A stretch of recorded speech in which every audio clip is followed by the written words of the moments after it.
નમસ્કાર, કેટીવીની વિશેષ રજૂઆત સાથે હું છું કિરણ. આપણે દરરોજ જસોડ શ્રાદ્ધનું મહત્વ જાણતા હોઈએ છીએ અને આજે બાળકોનું શ્રાદ્ધ છે, એટલે કે 13મું શ્રાદ્ધ છે. જે ગર્ભ શિશુ હોય કે પછી નાની બાળ અવસ્થામાં જ્યારે યમલોક સાધ્યા હોય ત્યારે આ શ્રાદ્ધ કરવામાં આવે છે. ત્યારે પિતૃ અને પૂર્વજોની આત્માઓની શાંતિ અને તૃપ્તિની મહાઅનુષ્ઠાન એવા પિતૃપક્ષનો આજે 13મો દિવસ છે. આ 16 દિવસો દરમિયાન દેવી દેવતાઓ તેમજ પૂર્વજો અને પિતૃઓની આત્માઓની ધાર્મિક રીતે પૂજા કરવામાં આવે છે. શ્રદ્ધા પૂજા દરમિયાન પિતૃઓનું પ્રિય ભોજન પણ તૈયાર કરવામાં આવે છે. જોકે શ્રાદ્ધ માટે ભોજન બનાવવાથી લઈને અર્પણ કરવાના સુધીના ઘણા બધા નિયમો હોય છે જે આપણને શાસ્ત્રીજીએ સમજાવ્યા છે. જોકે તેનું પાલન ન કરવામાં આવે તો તે પૂજાનું સંપૂર્ણ પરિણામ પ્રાપ્ત થતું નથી હોતું. એવી માન્યતા છે કે ભોજન જ એક એવું માધ્યમ છે કે જેના દ્વારા મનુષ્ય બ્રહ્માંડ સાથે જોડાય છે. તેથી શ્રાદ્ધ માટે ભોજનની પસંદગી સમજી વિચારીને કરવી જોઈએ. જોકે શ્રાદ્ધ ભોજનમાં 2 વસ્તુઓ જરૂર તૈયાર કરવી જોઈએ અને તે પણ આપણે શાસ્ત્રીજી મહારાજે આગળ પણ સમજાવ્યું છે. અડદની દાળ અને ચોખા વિના શ્રાદ્ધનું ભોજન અધૂરું માનવામાં આવે છે. ત્યારે શાસ્ત્રીજી આપણે 16 શ્રાદ્ધનું મહત્વ સમજાવી રહ્યા છે ને આજે 13મું શ્રાદ્ધ છે. આપણી સાથે સ્ટુડિયોમાં ઉપસ્થિત છે દક્ષિત શાસ્ત્રીજી. દક્ષિત શાસ્ત્રીજી, આપનું સ્વાગત છે. હર હર મહાદેવ. હર હર મહાદેવ શાસ્ત્રીજી. શાસ્ત્રીજી, આજે 13મું શ્રાદ્ધ છે અને બાળકોનું શ્રાદ્ધ કહેવામાં આવે છે, ત્યારે આજના આ શ્રાદ્ધ વિશે અમને માહિતી આપશો. જગદગુરો નમસ્તુભ્યમ શિવાય શિવદાય ચ યોગીન્દ્રાણાં ચ યોગીન્દ્ર ગુરુણામ ગુરવે નમઃ. તમામ વિદ્યાના અધિપતિ ભગવાન શિવજીના ચરણમાં નમસ્કાર અને કૃષ્ણમ વંદે જગદગુરુ. આખા જગતના જે જગદગુરુ છે, જે પાલન કરતા છે, તે શ્રી કૃષ્ણ પરમાત્માને નમસ્કાર. અને પિતૃઓનો સદગતિ ઉત્તમ ગતિ પ્રાપ્ત કરવા માટે ગઈકાલે આપણે જે જ્ઞાન ગોષ્ઠીમાં જ્ઞાન કર્યું કે ભાઈ બોધગયાની અંદર, ગયાજીની અંદર, ઇલાહાબાદની અંદર, સંગમની અંદર સ્નાનાદિ કરી ત્રિપિંડ શ્રાદ્ધ કરી અને વિષ્ણુ પદમાં જ્યારે પિંડ અર્પણ કરવામાં આવે છે, એટલે જ્યારે શ્રી હરિ નારાયણના ચરણોમાં જ્યારે પિતૃઓને અર્પણ કરેલા પિંડ અર્પણ કરવામાં આવે છે ત્યારે ઉત્તમ ગતિ પ્રાપ્ત થાય છે અને બાળકો પોતાનામાંથી જે પિતૃઋણ હોય છે એ પિતૃઋણમાંથી મુક્તિ મેળવતા હોય છે. ત્યારબાદ ઇલાહાબાદ અને ગંગા સ્નાન કરી કાશી વિશ્વનાથ મહાદેવના દર્શન કરવા મોક્ષના અધિકારનો પ્રાપ્ત થતો હોય છે. અને કાલો જગત ભક્ષક, એવું કે ભાઈ કાલ છે એ જગતનું ભક્ષણ કરે છે. મોક્ષના અધિકારી પ્રાપ્ત થવા માટે હર હંમેશા કાશી વિશ્વનાથ મહાદેવજીને અસીમ કૃપાની આવશ્યકતા હોય. તેની સાથે જીવન દરમિયાન જે પણ સત્કર્મ કે અસત્કર્મ, એટલે સત અને અસત કર્મનું જે લિસ્ટ છે એ લિસ્ટ જ્યારે પૂર્ણ વિરામ થાય ત્યારે જ મોક્ષની પ્રાપ્તિ થતી હોય છે. એટલે અશુભ કર્મ અને અશુભ કર્મ જે બંને નિર્માણ થયેલા છે તેમાંથી મુક્તિ મેળવવા માટેનો શ્રેષ્ઠ પર્વ જે અત્યારે આપણે શ્રાદ્ધ પક્ષની અંદર પિતૃણોમાંથી મુક્તિ મેળવવાનો પ્રયત્ન કર્યો. આજે ત્રયોદશીયાયામ તિથૌ, એટલે જ્યારે 13સ તિથિ હોય ત્યારે જે ગર્ભની અંદર જે બાળકનું મૃત્યુ થયું હોય, જે જીવાત્માએ દેહ ત્યાગ કર્યો હોય, એટલે અલ્પ આયુ લઈને જે આવ્યા હોય, 2 વર્ષ, 5 વર્ષ કે 10 વર્ષ સુધીના જે બાળકો છે એ બાળકોનું શ્રાદ્ધ કોઈને તિથિ યાદ નથી કે ભાઈ આજે ગર્ભપાતની અંદર હોય ત્યારે ગર્ભની અંદર જ્યારે જીવ જાય ત્યારે તિથિ ખ્યાલ નથી હોતું. નાની અવસ્થામાં જ્યારે દેહનો ત્યાગ કરતા હોય છે, એટલે અલ્પ આયુ લઈ અને જ્યારે પ્રાણ ત્યાગ કરતા હોય અને એ સમયની જો આપણે તિથિ યાદ ન હોય તો તમામ પ્રકારની દેવી એટલે બાળક અથવા બાળકી કોઈ પણનું શ્રાદ્ધ આજે કરવામાં આવે અથવા તો સમસ્ત મિત્રગણ, સ્વજનગણ આજે કોઈ પણ ઘર પોતાના ઘરે શ્રાદ્ધ કરતા હોય છે તો પોતાના જે સ્વજનો હોય કે ભાઈ બહેનનો ભાણો ભાણી, ભાઈના દીકરા દીકરી કે કોઈ પણ સ્વજનના નાના બાળકો વયવૃદ્ધ એ સાથે જ્યારે આજે શ્રાદ્ધ કરવામાં આવે અને તેમાં જે બાળકોના પાછળ આજે જો શ્રાદ્ધ કરવામાં આવે, ગાય કૂતરાને, કાગડાઓને અને બ્રહ્મ ભોજન કરવામાં આવે, દાન કરવામાં આવે, સ્વવિશેષ બાળકોને જે નાના બાળકોને પ્રિય હોય તે સામગ્રીનું જો દાન કરવામાં આવે તો ચોક્કસથી એ બાલ્ય અવસ્થામાં જે બાળ આત્માઓ હોય છે એ બાલ આત્માઓને ઉત્તમ ગતિ પ્રાપ્ત થતી હોય છે. સવિશેષ આજે પિતૃ કવચનો પાઠ કરવાનું મહત્વ છે અને સાથે ત્રયોદશ્યાયમ, ચતુર્દશ્યા અને અમાવાસ્યાયમ, એટલે 13, 14 ને અમાસ, આ 3 દિવસ પર્યંત, એટલે જ્યારે 16 દિવસ પર્યંત જેણે શ્રી ગરુડ મહાપુરાણનું વાંચન નથી કર્યું અથવા તો શ્રીમદ ભગવદ્ ગીતાનું વાંચન નથી કર્યું તો તેમણે આ 3 દિવસ પર્યંત ગીતાજીના 7મા અધ્યાયનું પઠન સ્વાધ્યાય કરવું જોઈએ. એવું કહેવાય છે કે ત્રયોદશી તિથિના દિવસે જે ગીતાજીના 7મા અધ્યાયનું સ્વાધ્યાય કરે છે, ચતુર્દશી અને અમાસ્યાના દિવસે, તો પિતૃને ઉત્તમ ગતિ પ્રાપ્ત થાય છે. ત્યાર પછી આજે જે બાળકોનું શ્રાદ્ધ છે, અને જ્યારે બાળકોનું શ્રાદ્ધ કરો ત્યારે પિતૃ કવચનો પાઠ કરવામાં આવે તો પિતૃઓ કૃપા દ્વારા જે એવું કહેવાય કે ભૂત પ્રેત પિશાચ ડાકીની શાકીની વેર વેતાલાદી અથવા તો જીવજંતુ કીટ પતંગાદી એટલે ભયંકર જે યોની છે કે જે ક્રોધી યોનીની અંદર જે પ્રાણીઓ છે એ પ્રાણીઓથી આજે જો પિતૃઓનું શ્રાદ્ધ કરી અને યજન કરવામાં આવ્યું હોય, પિતૃ કવચનો જો પાઠ કરવામાં આવ્યો હોય અને ગીતાજીના 7મા અધ્યાયનો પાઠ કરવામાં આવ્યો હોય ને, તો તમામ જે મલિન યોની છે અથવા તો જે ઉગ્ર યોની છે, ક્યારેક આપણે એને મલિન કહીએ, ક્યારેક ઉગ્ર પણ કહી શકાય છે, તો જે ઉગ્ર અથવા જે મલિન યોની છે એ મલિન યોની દ્વારા પિતૃઓ આજે રક્ષા કરતા હોય છે. એટલે આજે આ શ્રાદ્ધ કરવાથી હંમેશા પિતૃઓ સ્વજનોનું અને પરિવારની રક્ષા કરતા હોય છે. જી, એટલે શાસ્ત્રીજી આપણે જણાવ્યું એમ કે જે રીતે આપણે શ્રાદ્ધ કરીએ છીએ જી તેમાં આપણે પહેલા લીધેલું છે કે જેમાં ખાસ ચોખાનો ઉપયોગ કરવામાં આવતો હોય છે અને અડદની જે દાળ હોય છે અથવા અડદ હોય છે તેના વગર પણ ક્યાંક પિતૃનું શ્રાદ્ધ અધૂરું ગણવામાં આવતું હોય છે.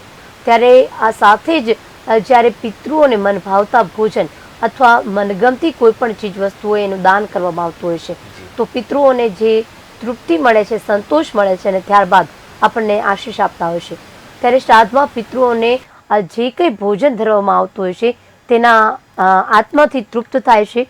મન અને આત્મા એમ બંનેથી પિતૃઓ અને પૂર્વજોને શાંતિ મળે છે. આ ઉપરાંત અડદની દાળ અને ચોખાની વાત તો આપણે કરેલી છે અને એવું પણ કહેવાય છે કે આ બંને વસ્તુઓ જે છે તે સહેલાઈથી પચી જતી હોય છે અને પોષણ તત્વોના પ્રમાણમાં પણ ભરપૂર હોય છે અને જેનાથી સ્વાસ્થ્યને પણ કોઈ નુકસાન થતું નથી હોતું. કારણ કે ભાદરવો મહિનો છે તેમાં ઘણી બધી ચીજ વસ્તુઓ છે તે બહુ જ ખાવા પીવામાં ધ્યાન રાખવું પડતું હોય છે. શાસ્ત્રીજી, આપણે દરેક વસ્તુઓ જોઈએ છે, પરંતુ આજે મારા મનમાં એ પ્રશ્ન છે કે આપણે પિતૃ દોષને જોયા છે, કુંડલીમાં પિતૃ દોષ છે, પિતૃ રાજી કઈ રીતે થઈ શકે તે પણ જોયા છે અને પિતૃ જ્યાં નારાજ હોય તો કયા કયા ઘરમાં સિમ્ટમ્સ દેખાતા હોય છે એ પણ દેખાય છે. પરંતુ વ્યક્તિના જીવનમાં ઘણી વખત એવું બનતું હોય છે કે તેને અવનવા સ્વપ્ન આવતા હોય છે. ધારો કે જો કે પિતૃપક્ષ દરમિયાન કોઈ વ્યક્તિ પાણી સંબંધિત સ્વપ્ન આવતા હોય છે, જેમ કે નદી, તળાવ અથવા સમૃદ્ધ વગેરે, તો ખૂબ જ શુભ સ્વપ્ન માનવામાં આવે છે. તેનો અર્થ એ છે કે પૂર્વજો તમારાથી ખુશ છે કે સંતુષ્ટ છે, અસંતુષ્ટ છે. ખરેખર આ શું હોય છે? જી, સ્વપ્ન શાસ્ત્ર એટલે જ્યોતિષનો એક પાર્ટ જ છે. જ્યોતિષ શાસ્ત્રની અંદર જ્ઞાન વિજ્ઞાન છે, તેની સાથે વાસ્તુ છે, શિલ્પશાસ્ત્ર છે, અંકશાસ્ત્ર છે, હસ્તરેખા છે. તેવી જ રીતે સ્વપ્ન શાસ્ત્ર પણ છે અને કાગવાણી પણ એક જ્યોતિષનો પાર્ટ છે. જે આપણે કાગડાઓને ભોજન કરે છે તે આપણે બીજા કે ત્રીજા શ્રાદ્ધના દિવસે આપણે એની જ્ઞાન ગોષ્ઠી કરી. હવે આ જે સ્વપ્ન શાસ્ત્ર છે એ સ્વપ્ન શાસ્ત્રને આપણે સંકેત શાસ્ત્ર પણ કહી શકીએ છીએ. સુકન અપસુકનને લક્ષણ પણ કહી શકીએ છીએ. સ્વપ્ન હંમેશા બે પ્રકારના હોય છે. એક તો દિવસ દરમિયાન આપે જે રટન કર્યું હોય કે જે કાર્ય પદ્ધતિ કરી હોય અને જેમાં સબકોન્શિયસ માઇન્ડની અંદર જે ડેટા તમે સેવ કર્યા હોય એ ડેટાના આધાર પર શુભ અને અશુભ સ્વપ્ન આવતા હોય છે. એ કોઈ માન્યમાં રાખવામાં આવતા નથી. ત્યાર પછી બીજા એક સ્વપ્ન છે, જે સ્વપ્ન છે સંકેત શાસ્ત્ર છે, કે તમારા સ્વજનો હોય, તમારા પિતૃ હોય અથવા તો યુનિવર્સલની કોઈક એવી અલૌકિક દિવ્ય શક્તિ હોય જે આપને પ્રેરણા કરતી હોય. સર્વસામાન્ય સ્વપ્ન શાસ્ત્રના આધાર પર એવું કહી શકાય કે ભાઈ પ્રાતઃકાલે જ્યારે બ્રહ્મ મુહૂર્તની અંદર તમારી નિંદ્રા અવસ્થા એટલે નિંદ્રામાંથી તમે જાગૃત અવસ્થામાં જ્યારે થઈ જવામાં આવે તો સમજવાનું ચોક્કસ કે તમારા પર દેવી કૃપા છે અને દેવી કૃપાના દ્વારા તમને નજીકના સમયની અંદર સફળતા પ્રાપ્ત થવાની છે. તે જ સમય દરમિયાન જ્યારે તમે બ્રહ્મ મુહૂર્તની અંદર અચાનક જ ઝબકી જાઓ છો અને ઝબકીને જ્યારે તમે જાગૃત અવસ્થા થાવ ને ત્યારે સમજવાનું કે ભાઈ અલૌકિક દિવ્ય કોઈક શક્તિ છે, એ શક્તિ તમને પ્રેરણા કરે છે ભાઈ તારે સત્કર્મ કરવાની આવશ્યકતા છે, તમારા અત્યારે જે સમય છે એ સમય પ્રોપર ચાલતો નથી, તો એને શુભ બનાવવા માટે શુભ કર્મ કરો. ત્યાર પછી જલ, નદી, તળાવ, દેવાલય, સર્પાદી, કીટ પતંગાદી જે પશુ પક્ષીઓ અથવા તો સ્વજનો આવતા હોય છે દ્રષ્ટિમાં. એટલે સ્વપ્ન શાસ્ત્ર એક વિશાળ શાસ્ત્ર છે. પરંતુ જ્યારે પિતૃઓની જો વાત કરીએ તો અતૃપ્ત આત્મા જ્યારે હોય ને ત્યારે જલાશયના દર્શન થાય. જલાશયની અંદર પણ બે વસ્તુ છે. જ્યારે જલાશય અથવા જો વિશાળ જલાશય હોય અને અંદર નાવ હોય અને નાવની અંદર નાવી જ્યારે હલેસા મારતો દેખાય ને ત્યારે સમજો કે ભાઈ તમારા પિતરો તૃપ્ત થઈ અને સ્વર્ગમાં જઈ રહ્યા છે ને તમને ઉત્તમ પ્રકારની સમૃદ્ધિના આશીર્વાદ પ્રદાન કરી ગયા છે. જ્યારે તે જ જલાશયમાં સ્વપ્ન આવતા હોય અને સ્વપ્નમાં આવતા આવતા આવતા જે જલની જે ગતિ છે એ ગતિ જે મંદ ગતિ થતી હોય તો સમજવાનું કે ભાઈ તમારા નજીકના સમયમાં આર્થિક મોટું નુકસાન થવાની સંભાવના છે, અથવા તો તમને જે આર્થિક લાભ થવાના છે એ લાભ અટકી જવાની પણ સંભાવના છે. જી. ત્યારે એની સાથે આગળ વધીએ તો ભાઈ સર્પાદી દોષ હોય, કાલસર્પ દોષ હોય ત્યારે પણ નદી, જલાશય અથવા તો મોટા દેવાલય દેખાય. હવે કઈ અવસ્થામાં જે સ્વપ્ન આવે છે એના આધાર પર શુભ અને અશુભ, ક્યારેક ક્યારેક અશુભ એવા સ્વપ્ન હોય છે જે આપણને અશુભ સંકેત દેખાતા હોય છે, પરંતુ એ શુભત્વ હોય, અને જ્યારે શુભત્વ દેખાતા લક્ષણ છે એ અશુભત્વ હોય છે. એટલે સ્વપ્નશાસ્ત્ર વિશાળ છે, પરંતુ સ્વપ્નશાસ્ત્ર દ્વારા નજીકમાં મળવા પાત્ર જે શુભ કે અશુભ સંકેતો છે એના લાભાલાભ હોય છે, અને તે પણ મધ્યરાત્રિથી લઈ અને પ્રાતઃકાલે સૂર્યોદય સુધીમાં. એટલે જેટલા સૂર્યોદયના સમીપની સ્વપ્ન આવે તેટલા નજીકના સમયમાં સ્વપ્ન પૂરા થાય, ચાહે દુઃસ્વપ્ન હોય કે શુભ સ્વપ્ન હોય, અથવા તો જ્યારે મધ્યરાત્રિ હોય તે લાંબા ગાળાના સ્વપ્ન હોય. પરંતુ ખાસ યાદ રાખવાનું કે શુભ સ્વપ્ન હોય કે અશુભ સ્વપ્ન હોય, જ્યારે સ્વપ્ન પૂર્ણ થાય અને જેવી આંખ ખુલે ત્યારે તરત જ આપણે જે ઈષ્ટદેવ છે એ જો ઈષ્ટદેવનું સ્મરણ કરવામાં આવે અને ઈષ્ટદેવને પ્રાર્થના કરી અને ત્યાર પછી સ્નાનાદિ શૌચાદિ કર્મ પતાવી નિત્ય કર્મ કરી અને કોઈક દાન કરવામાં આવે તો ચોક્કસ અશુભ સંકેતમાંથી, અશુભ સ્વપ્નમાંથી મુક્તિની પ્રાપ્તિ થતી હોય છે. એટલે શાસ્ત્રીજી, કદાચ આપણા કોઈ પણ વ્યક્તિને જો આ સ્વપ્ન આવતા હોય છે અને આવો પાણી, તળાવ, દરિયો ઘણી વખત દેખાતો હોય છે અને ઘણી વખત આવું બનતું પણ હોય છે, સ્વપ્નમાં આવું બધું આવતું હોય છે, ત્યારે 16 શ્રાદ્ધ દરમિયાન શું દાન કરવાથી પિતૃઓને તૃપ્તિ મળે? કદાચ એવું તમે કહ્યું કે પિતૃઓ ક્યાંક અસંતોષ હોય અથવા સંતોષ હોય કે જે પણ હોય તેના કારણે આ સપના આવતા હોય, તો તેમના આશીર્વાદ મેળવવા માટે આ સ્વપ્નથી દૂર રહેવા માટે શું કરી શકાય 16 શ્રાદ્ધ દરમિયાન? જી, સ્વપ્નથી દૂર કરવા 16 શ્રાદ્ધ પર્યંત કે જીવન પર્યંત જ્યારે નિંદ્રા અવસ્થાને એટલે જ્યારે શયનનો ટાઈમ થાય ને ત્યારે સામાન્ય દરેક લોકો અત્યારે વર્તમાનના સમયમાં ઇન્સ્ટા, ફેસબુક, યુટ્યુબ ઇત્યાદિ જોઈ અને પછી શયન કરતા હોય છે. પરંતુ એવું કહેવાય જ્યારે નિંદ્રા અવસ્થાનો ટાઈમ થાય ત્યારે હંમેશા શ્રી હરિનું સ્મરણ કરતા કરતા અથવા તો યાદેવી સર્વભૂતેષુ નિદ્રા રૂપેણ સંસ્થિતા નમસ્તસ્યૈ નમસ્તસ્યૈ નમસ્તસ્યૈ નમો નમઃ, જો આ 7 વખત રટન કરી અને માં ભગવતી કુલાંબિકાનું જો સ્મરણ કરી અને જો સુવામાં આવે તો ચોક્કસથી દુઃસ્વપ્નથી માં ભગવતી સ્વયં રક્ષા કરતી હોય છે. આ શાસ્ત્ર સંમત વાત છે. પિતૃઓના સંકેત છે તો સંકેત માટે તમે પિતૃઓ પાછળ દાન, જપ, તપ ઇત્યાદિ કરી જ રહ્યા છો.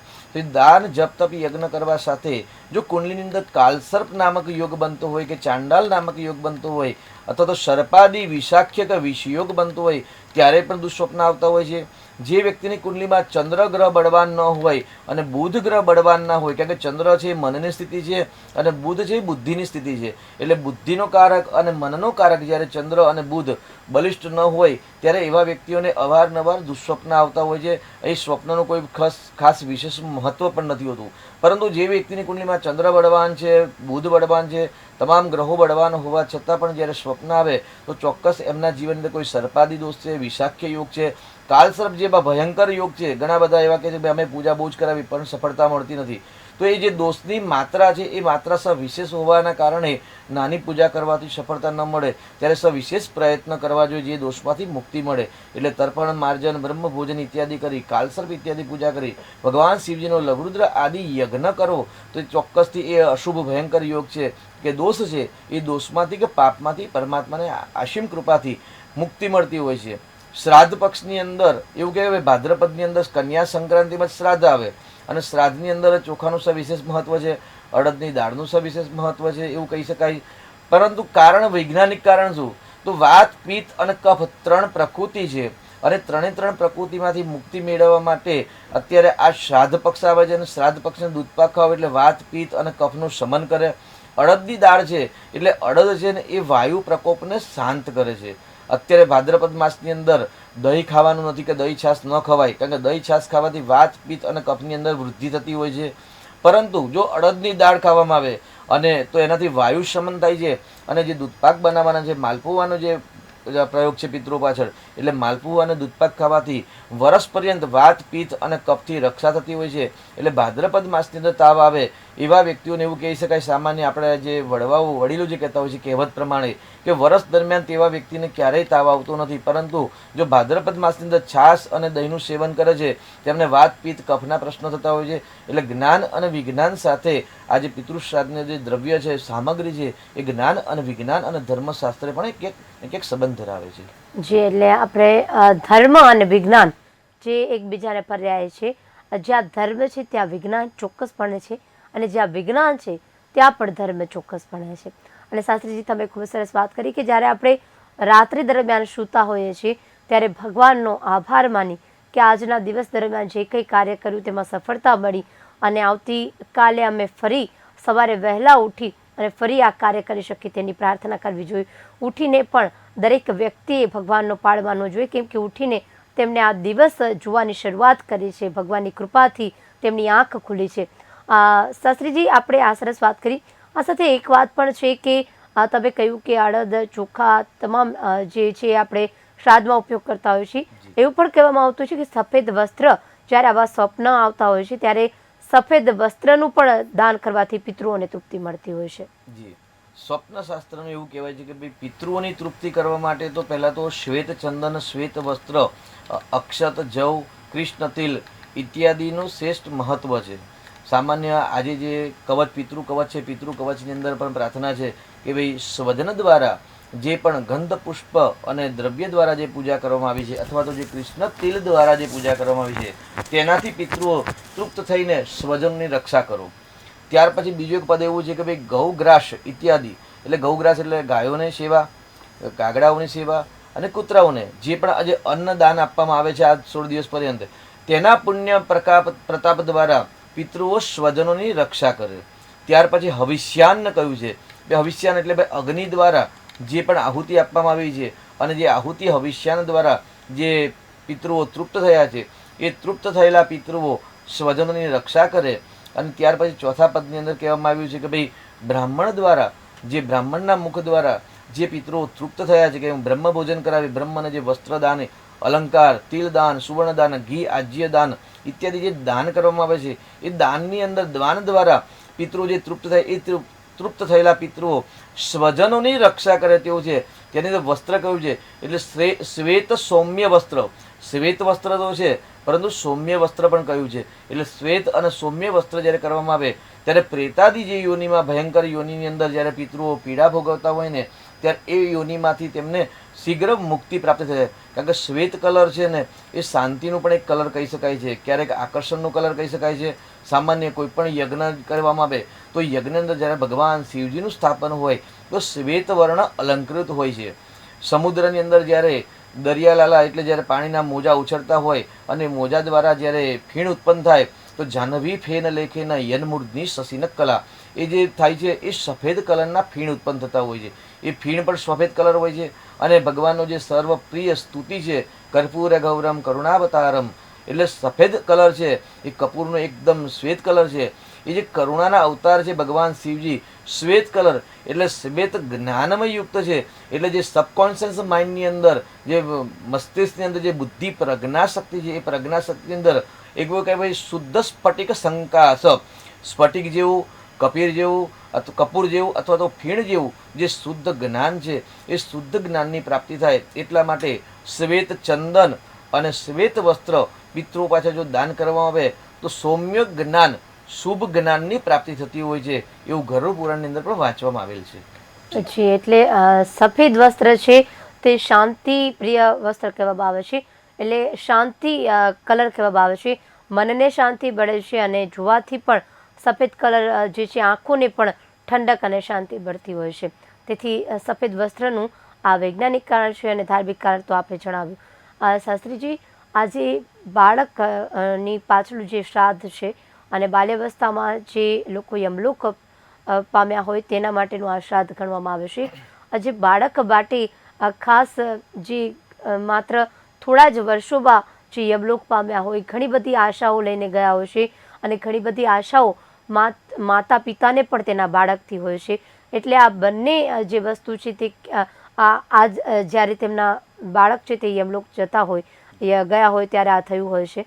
ત્યારે આના વિશે પણ જણાવશો કે આની પાછળ જ્યારે કોઈ પણ વસ્તુ કરવાથી વધારે તે બાળકને આત્માને શાંતિ મળે અને તેમના માતા પિતાના મનને પણ સંતોષ થાય. એવું કે ભાઈ આપણે અવારનવાર ઘણી વખત ચર્ચા કરી છે ભાઈ મન એવો મનુષ્યાણામ કારણ બંધ મોક્ષ એવો. માણસના મનના વિચાર વાયુ દ્વારા જ બંધન અને મોક્ષની પ્રાપ્તિ થતી હોય છે. સામાન્ય માણસને પોતાની અવસ્થા ખ્યાલ હોય છે અને એ અવસ્થા પ્રમાણે કાર્ય કરી, પરંતુ એ અવસ્થા કરતાં જ્યારે વધારે ઈચ્છાઓ કરતા હોય અને એ ઈચ્છાઓ જે પોતાના શક્તિ પ્રમાણે કે લાયકાત કરતાં જ્યારે વધારે ઈચ્છાઓ ઉત્પન્ન કરે અને જ્યારે દેહનો ત્યાગ કરે ત્યારે બધી ઈચ્છાઓ છે ને અપૂર્ણ રહેતી હોય છે. એટલે અપૂર્ણ ઈચ્છાઓ જ હંમેશા મોક્ષના દ્વારમાં બાધક બનતી હોય છે.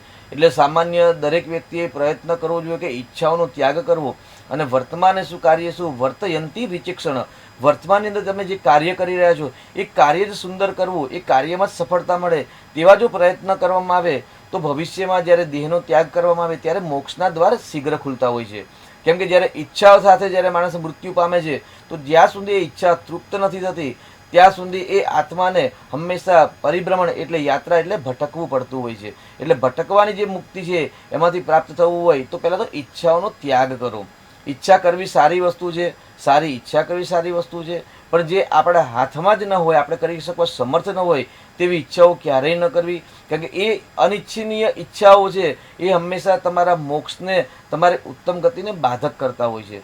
સામાન્ય કુંડલીની અંદર કેતુની સ્થિતિના આધાર પર માણસની ઈચ્છાઓ હોય છે. જે સ્થાનની અંદર કેતુ ગ્રહ હોય તે સ્થાનને અતૃપ્ત બનાવે છે અને અતૃપ્ત આત્મા હોય કે અતૃપ્ત ગ્રહ હોય અથવા તો અતૃપ્ત સ્થાન હોય એ જે સ્થાનના સાથે જે સંબંધ ધરાવે એ વસ્તુની ઈચ્છાઓની અતૃપ્તિ હોય છે. અને જ્યારે માણસને સંતોષ થાય છે ત્યારે જ સફળતા મળે.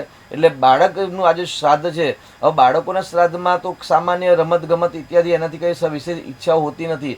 એટલે બાળકોને હંમેશા શીઘ્ર ઉત્તમ ગતિ પ્રાપ્ત થાય.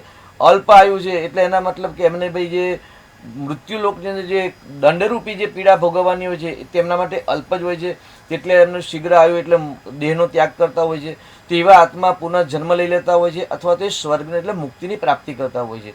તો એવી આત્માઓ પાછળ જ્યારે આજે સ્વજનો દ્વારા કોઈ પણ પ્રકારના સત્કર્મ કરવામાં આવે, અગ્નિ દ્વારા હવિષ્યાની આહુતિ આપવામાં આવે, બ્રહ્મ ભોજન અથવા તો બ્રાહ્મણોને દાન આપવામાં આવે, પશુ પક્ષીઓની સેવા, કાગડાઓને અન્ન ભોજનનું દાન, સાથે બાળકોને આજે ચોકલેટ ઇત્યાદિ. કારણ કે બાળકોને જ્યારે ખુશ રાખો ત્યારે બાળકોને તમે ખુશ રાખો. આપણે સામાન્ય ગુજરાતીમાં કહેવત છે બાળક એ ભગવાનનું રૂપ છે. તો નાના નાના બાળકોની આજે જો સેવા કરવામાં આવે અને એમને કંઈક ને કંઈક દાન અથવા તો ગિફ્ટ આપવામાં આવે તો પણ એ જે બાળક આત્મા છે તેને ઉત્તમ ગતિ પ્રાપ્ત થતી હોય છે. એટલે સામાન્ય કોઈ પણ જીવાત્મા 84 લાખ યોનિમાં જે પણ પ્રાણી માત્ર, આત્મા માત્ર, જીવ માત્ર છે એ જીવ માત્રને શ્રેષ્ઠમાં શ્રેષ્ઠ જો ઉત્તમ ગતિ પ્રાપ્ત કરવી હોય તો તેના પાછળનો એક જ શ્રેષ્ઠ પ્રયોગ છે જેનું નામ છે દાન. અને દાનની ક્યારેય કોઈ પણ આડી અસર થતી નથી. ઘણા બધા ભાઈ આ રત્ન ધારણ કરવાથી મને અશુભ થયું, આ રુદ્રાક્ષ અશુભ થયું, આ કરવાથી મને આવું થયું. પરંતુ સૃષ્ટિની અંદર શ્રેષ્ઠ કર્મ છે જેનું નામ છે દાન છે. અને દાન કરવાથી ક્યારેય કોઈ પણ જાતનો અપરાધ થતો નથી. જ્યારે મંત્રનુષ્ઠાન કરીએ તો મંત્રનુષ્ઠાનમાં પણ જો સ્વર વ્યંજનની ભૂલ થાય ને તો દોષના ભાગી બનતા હોય છે, પરંતુ દાનમાં ક્યારેય કોઈ દોષ લાગતો નથી. એટલે ઉત્તમ ગતિ પ્રાપ્ત કરવા માટે સર્વશ્રેષ્ઠ પ્રયોગ હોય તો તેનું નામ છે કેવલ ને કેવલ દાન કર્મ. જી, સોળ શ્રાદ્ધ દરમિયાન જે કંઈ તમારા પિતૃઓ છે તેમને પિતૃઓ જે સ્વજનો તેમના પિતૃની પાછળ દાન પુણ્ય કરે છે તે અવશ્ય પિતૃને જ પુણ્ય મળતું હોય છે. અને ઘણી વખત આ શાસ્ત્રીજીએ જણાવ્યું એમ કે ઘણા બધા જીવ છે તે અવગતિ ગયા હોય છે, ઘણી બધી આશાઓ લઈને ગયા હોય છે, ઘણી બધી ઈચ્છાઓ લઈને ગયા હોય છે.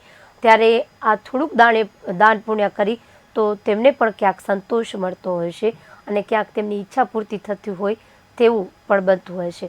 ત્યારે શાસ્ત્રીજી આજના આપણા એપિસોડમાં અત્યારે બસ આટલું જ. જો તમે આજનો એપિસોડ જોવાનું ચૂકી ગયા છો તો અમારી YouTube channel KTV news Gujarati પર અવશ્ય ફરીથી આજનો એપિસોડ નિહાળી શકશો. અને અમારું બીજું આઈડી છે KTV ન્યૂઝ ગુજરાતી 280. આના પર પણ તમે ફરીથી નિહાળી શકશો. અને તમને કોઈ પણ શ્રાદ્ધને લગતા અથવા આવતા અમાસ ચૌદશનું જે મહત્વ શ્રાદ્ધનું ગણવામાં આવતું હોય છે તેને લગતા કોઈ પણ પ્રશ્ન હોય તો તમે અવશ્ય 3:30 વાગ્યે તમે જાણી શકશો અમારા ભાગ્ય લાભમાં ફોન કરી. આજના એપિસોડમાં અત્યારે બસ આટલું જ. આવતીકાલે ફરી મળશું વિશેષ મહત્વ સાથે. રજા આપશો. નમસ્કાર.